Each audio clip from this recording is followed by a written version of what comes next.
Adam Waddell.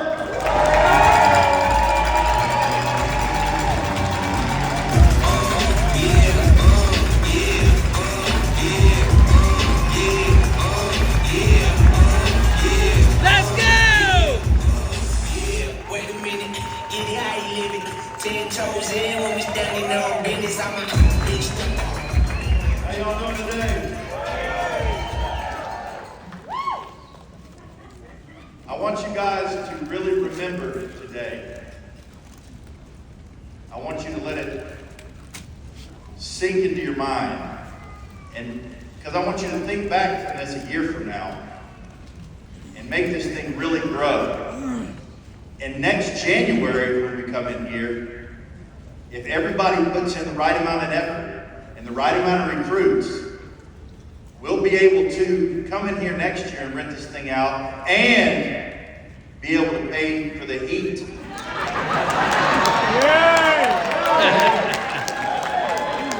This is the beginning.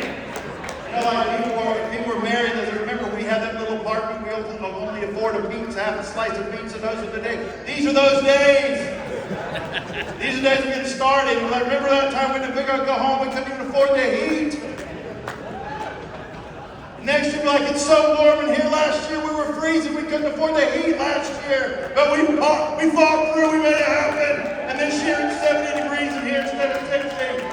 These are those times. So don't forget it.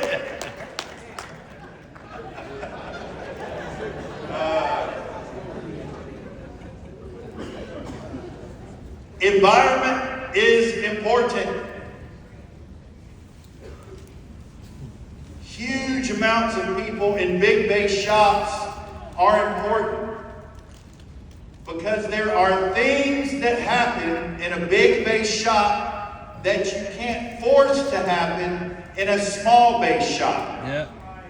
There's an energy that takes over that you really don't even have power over, that you can't force with a small amount of people.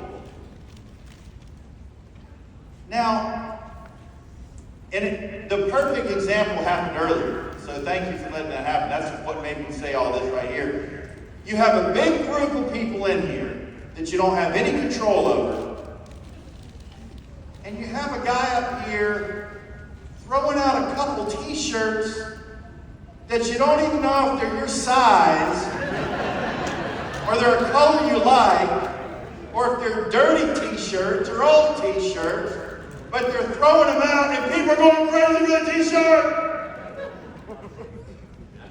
Now, if I came up here and had somebody throw some t-shirts out in the same size room with 4 people sitting right there, what do you think they'd do?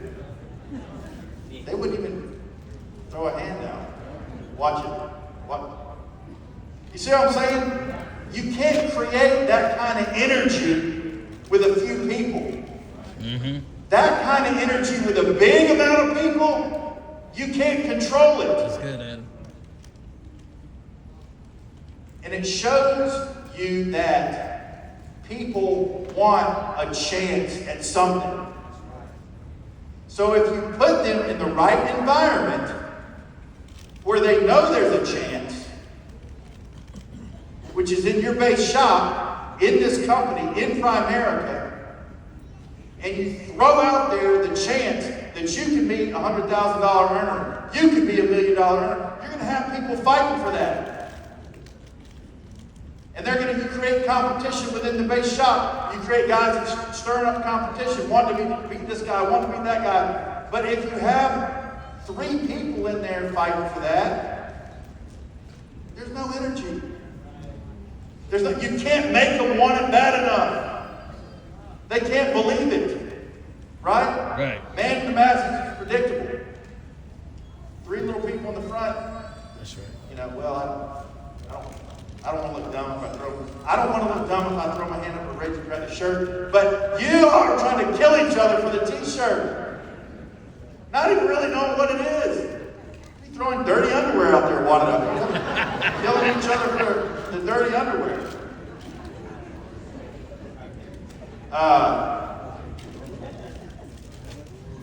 Now there was a Zoom call that they did, and Dante pretty much ran it the whole time. Getting ready for this weekend. Were any of y'all on that Zoom call? I was too. The entire Zoom call was what it should have been. Everybody was pushing for the get bigger, go home, pushing for this, sell the dream, sell the excitement. Man, it's going to be great. You got to come. Please come. We want you to come. We want you to come. And that should be a lot of that. But I got a lot of response from what I said on the Zoom call, which was... That was good. That was good. That was good. You can come if you want to. You got $1 million earners, and you got $100,000 earners, you got six-figure earners, and people showing you how to change their life, and you're trying to decide whether you want to come or not. Well, if you don't want to come, there's a 99% chance that we don't care.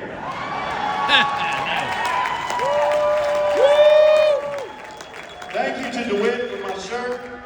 I was at their meeting last weekend.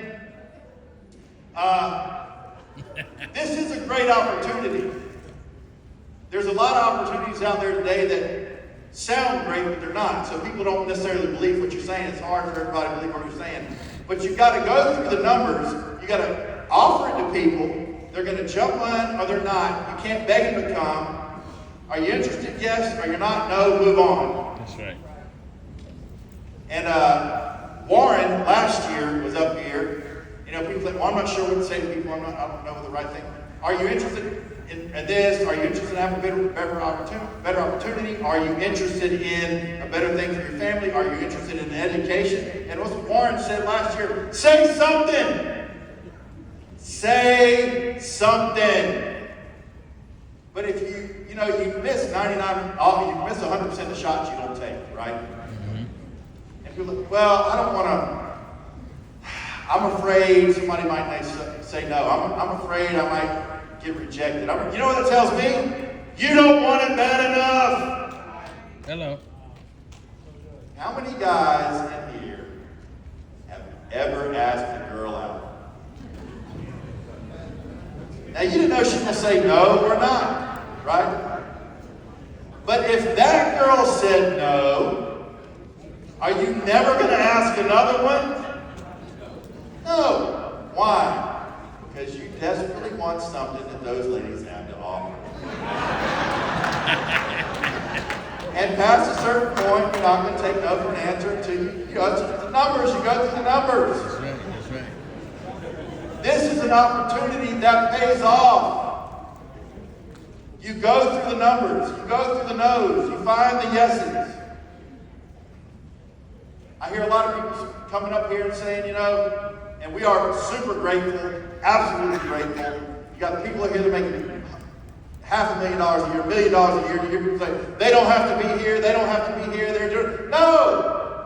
They do have to be here. Yeah. They have to be here because they're winners.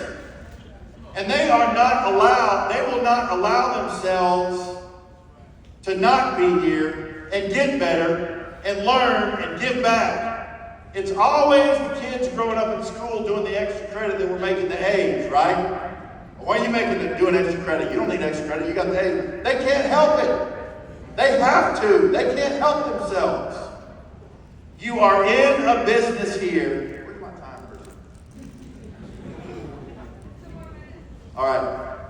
You are in a business here that you don't half-ass it for a couple of years. You can half-ass it for your whole life. Never, make a little bit of money to get by. But if you will hammer this joke hard for 5 to 10 years,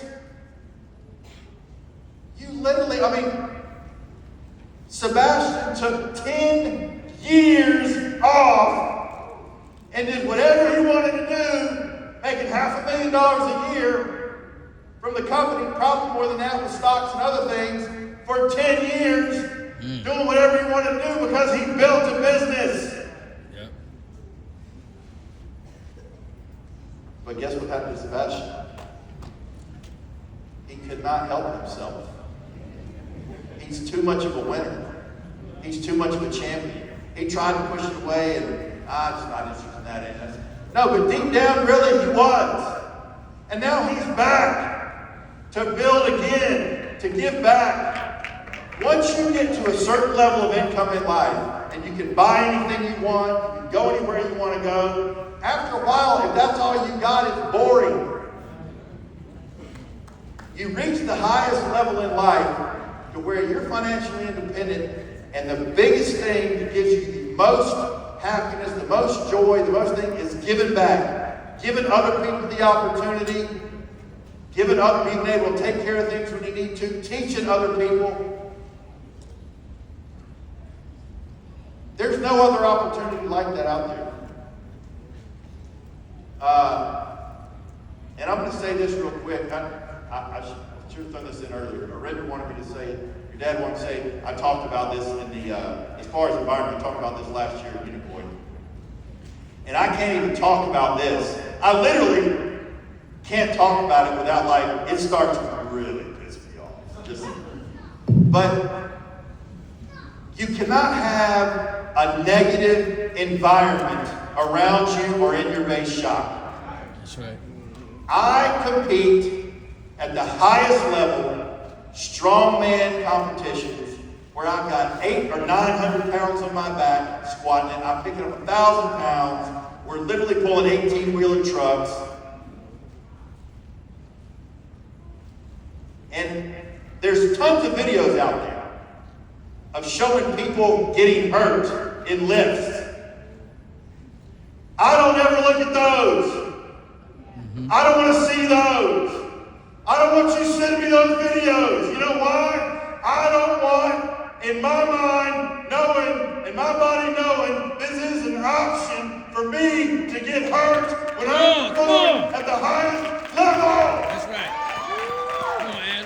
And this is a business that performs at the highest level. There's nothing else like it in the world. And if anybody comes in your base shop, if anybody gets in your business and is spreading rumors, spreading poison, talking crap about this going there, putting a negative attitude in the people around you, you get them out. This is not the place to go down. This is the place for winners. And I hope you all go out there and kill it in 2020. Yeah! That's it right there. That's the beat, baby. Go ahead, let's go! 10 toes in when we standing on business. I'm a bitch, the ball. Look around the guards. God, not get the most in the